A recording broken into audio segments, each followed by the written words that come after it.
twice the next morning. After the first crossing, General Braddock marshaled his army above my waters near where Kennywood Park now stands. He put everything in readiness for an attack during the march on Fort Duquesne. But just after he crossed again, he was attacked and defeated by the French and Indians. The general was mortally wounded. The badly beaten British are saved from total annihilation only by the Indian fighting skill of the American backwoods soldiers, led by Colonel Washington. But the British came back in 1758, drove the French away, and built Fort Pitt. As the din of battle died, more and more pioneers ventured from the east to my shores. After the Revolution won American independence. Among them were Charles Kenny and his son Thomas, who crossed the rugged Allegheny Mountains in 1818. It was here in this valley along my banks that they ended their journey. A high plateau overlooking my waters suited Kenny's fancy, and for 5 pounds 10 shillings and a barrel of whiskey, he purchased the tract of land and began to farm. My banks abounded in rich deposits of coal, which he mined from the hillsides. Flat boats built by Kenny carried the coal in my waters down the Ohio and Mississippi as far as New Orleans.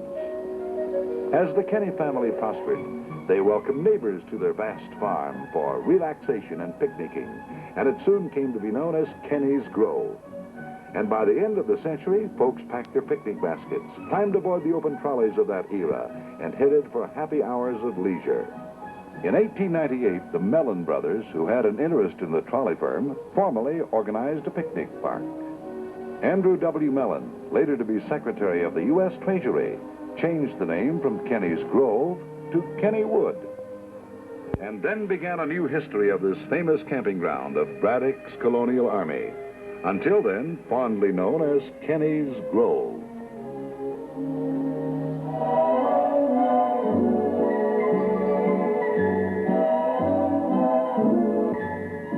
Yes, family picnics had become a tradition. And that very year, 1898, a certain district family made their weekend pilgrimage up through the woods to a grassy glade.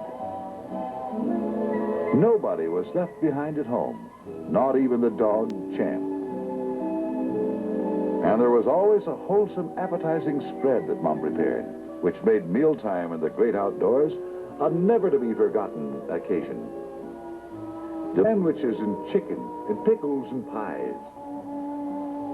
You can bet there was no lack of appetites either. For who could resist good cooking like this?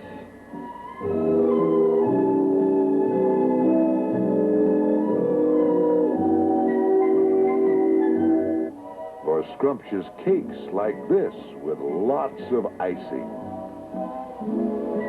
No wonder family picnics were popular with everyone, even dogs.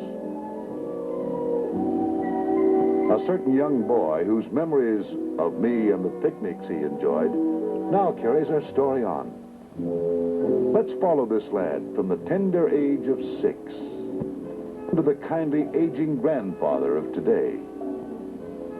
Well, he remembered how the old park looked at the turn of the century, and he recalled all the wonderful amusements that had come along during his life.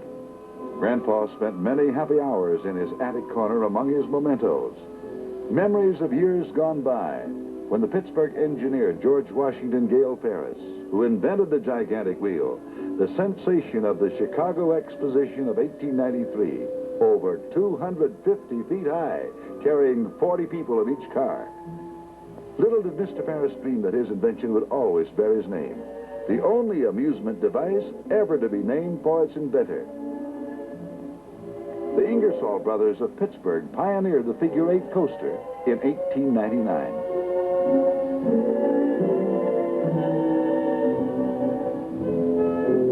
A forerunner of today's racer, Jackrabbit and Pippin.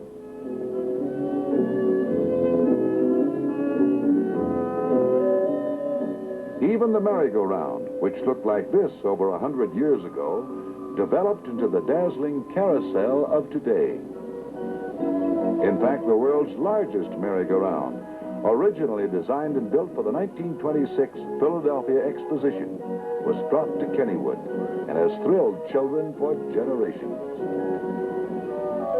Year after year, I flowed past the wooded plateau, and year after year, Grandpa came back for those wonderful family picnics. Now, he'd had little Judy, his granddaughter, to escort. And once again, he was a youngster, visiting all the familiar landmarks, the lagoon with its arching bridge and happy boating parties, the fairyland turrets of the enchanted castle, welcoming all inside its portals, the excitement of a breathtaking swing through the air in your own private plane, the jungle savage looking as ferocious as ever, and one of Grandpa's favorites, the twin Ferris wheels. You could go up in the clouds and then float gently down to earth.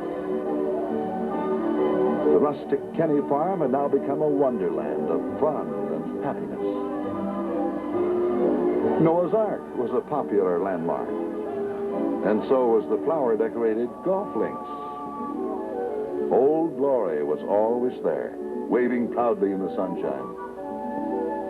Grandpa loved the gardens, too, with blooms of every hue brightening the landscape wherever the eye roved. Lovely fountains. And even the time of day was written in beauty, the beauty of a sundial garden. Every nook and corner was nurtured with loving care, lending restful beauty to every hour. Water glistened in the sunlight. Water lilies floated serenely on the surface. And everywhere flowers, gardens, lawns, with quaint and amusing floral arrangements to give the park a pleasant touch of fantasy. The rush of water over rocks to quiet pools below. But today, Grandpa had little Judy with him, and if he had his way, she wouldn't miss a thing. To her young eyes, it was truly a world apart, with twirling machines that rolled round and round, up and down, back and forth. What could be more fun? And look what's over here. Something to suit every whim, to satisfy every taste in adventure and thrills. Even for the young ones who prefer the four-legged variety, complete with saddle and reins. And part of the fun was just being there with so many other happy people. Almost wherever the eye could roam, there was another island of excitement. Fun to watch, and probably more fun to ride.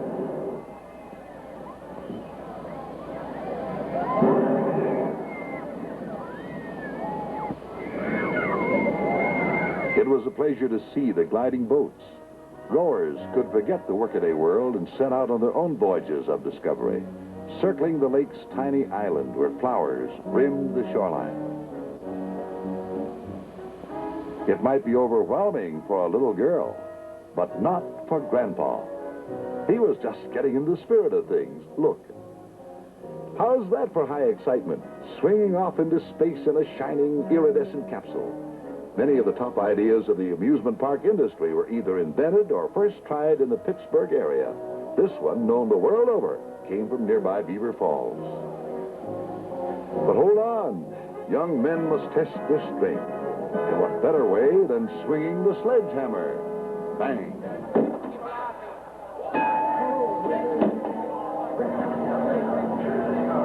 Here was just the thing for orbiting space travelers. A gigantic circle in the air.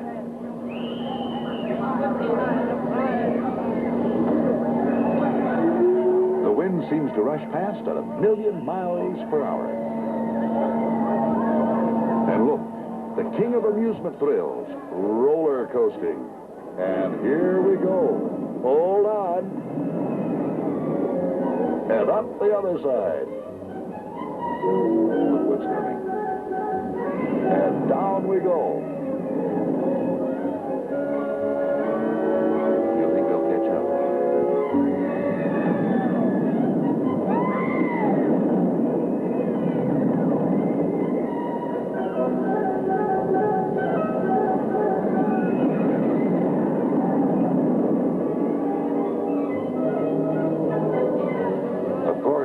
fun to watch.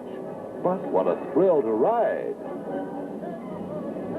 Oh, what happened to my stomach? And down we go again. And up the other side. What a thrill this one was.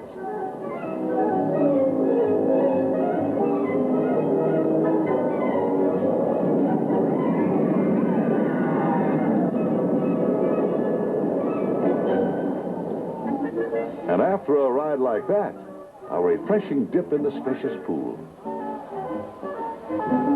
A swing. A slide. A splash. And a dive. And then a trip to Kittyland. And a chance to let little Judy experience all the fun that's in store at a picnic park. Here, everything's scaled down to fit the tiny tribe. Even the ray guns of the space machines.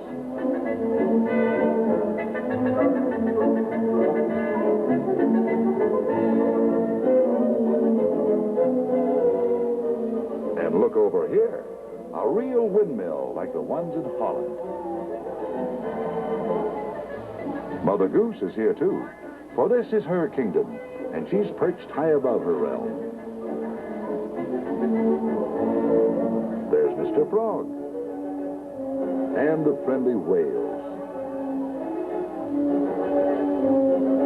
And over here, real fun of the do-it-yourself variety.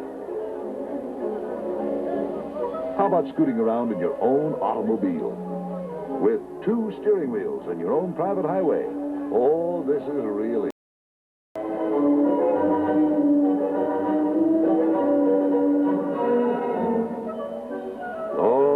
Now for a train ride.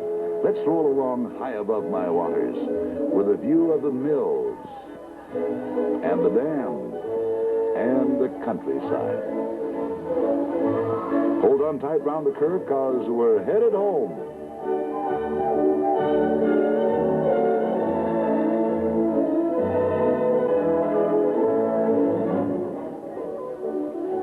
And when you're tired of railroading, you can always glide along in a graceful swan. Judy joined the happy throng, and it was hard to tell who's having the most fun, Judy or Grandpa. Now for something else, with a little companion to keep her company.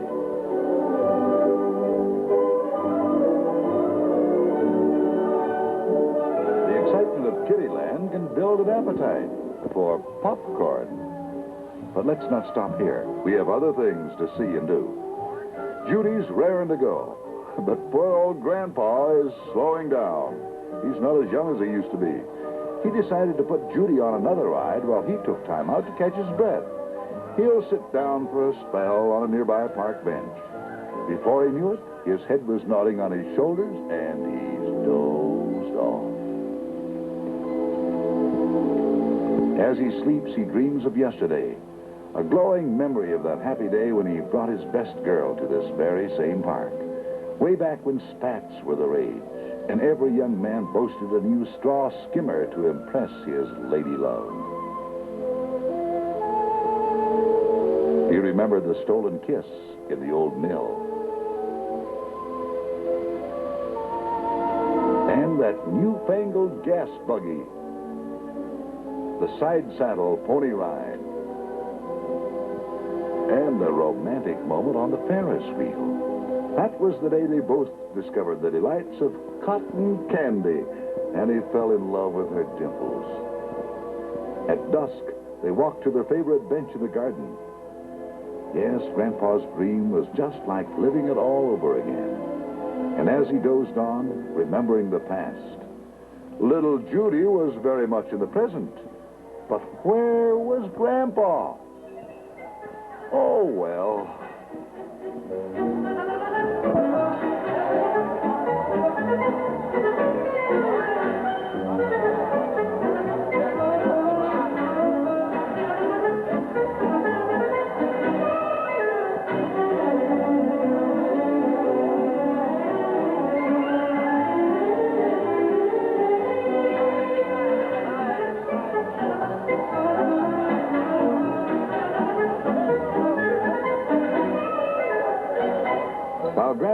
closed, a new friend entered the life of little Judy.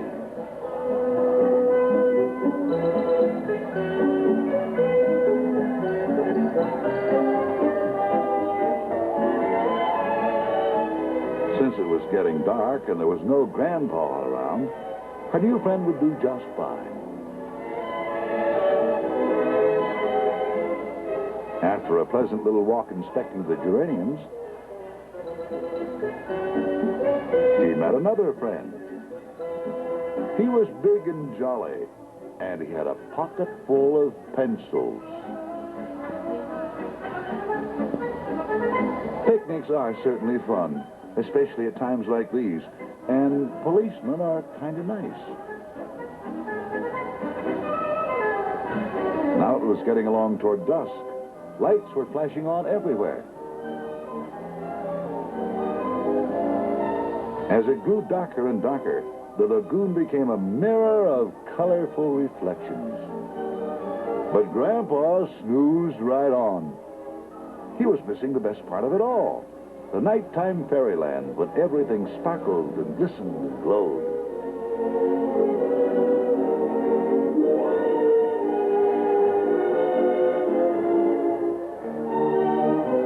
He was also missing the thrilling performance on the flying trapeze.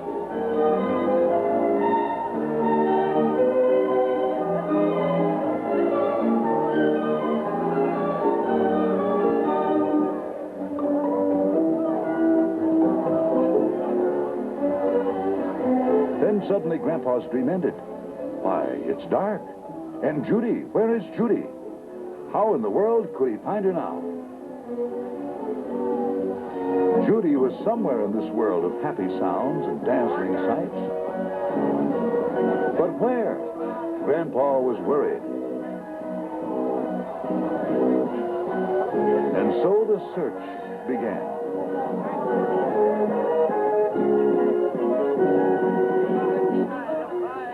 Have you seen a little girl about this high? No?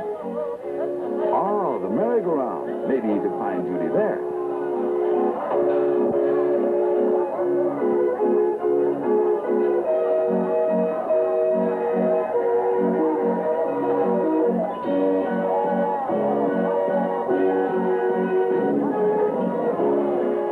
Plenty of happy faces, but no Judy. Judy was lost. And Grandpa was beside himself. Did you see a little girl about this big with blonde hair? At the office. Thank you. Of course, Judy was safe and sound all the time, and not too anxious to say goodbye to her new friend. But all new friends must part. Bye. And as they walked away, Judy's little voice piped up, "Were you lost, Grandpa?" Well, Grandpa just chuckled and said a silent prayer of thanks. And as they walked together through the kaleidoscope of flashing lights, he realized as never before that here was a haven from work and worry, free from hate and fear and bitterness, a fairyland of fantasy, waiting always to add gaiety and brightness to life. This was the American way. It had been a little over 200 years since George Washington stood on my riverbank, since the fateful battle took place in which Braddock was defeated and killed in action to reshape the destiny of a continent. But in that span of time, pioneers had transformed a wilderness into a great and growing America. As I continue to flow through this vast country, my store of memories will increase. As the years roll on, more and more thousands will come to find happiness on the plateau above my waters, where now is one of Pittsburgh's most famous tourist attractions, the nation's greatest picnic park.